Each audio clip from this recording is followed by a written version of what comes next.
Hə, uşaqlar, axır ki azulluğa bizə də rədd gəldi. Necə gəldi, onu indi danışacağım. Amma sən hələ ki, zəhmət olmasa videonu axıra qədər dinlə və videoya like qoy və kommentariya yaz. Bu mənim üçün çox vacibdir. Kommentariyada bir smaylik belə olsa göndərə bilsən, çox sevinərəm. Nəysə uşaqlar, biz bilirsiniz ki, Almaniyaya qaçqın kimi gəlmişdik və özümüzə görə səbəblərimiz var idi təbii ki. Və bu səbəblər yetərli olmadı.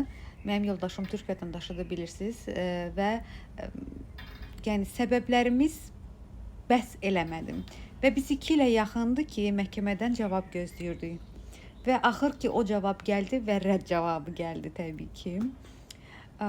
Və hal-hazırda bizə deyirlər ki, əgər sən Ausbildung üzərindən oturuma başvursan, bu başvurun sənin üçün keçərli olacaq, sənə oturum verəcəklər, ancaq yoldaşın üçün bu şamil olmaya bilər.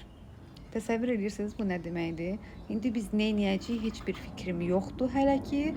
Ancaq bundan sonra nə addım atacağıq, onu sizlə də paylaşacağım.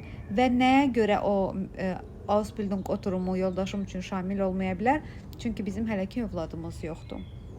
Övladımız olmadığına görə ona şamil olmaya bilər və bu çox böyük bir risk altındadır. İndi nə edək? Heç bir fikrimiz yoxdur.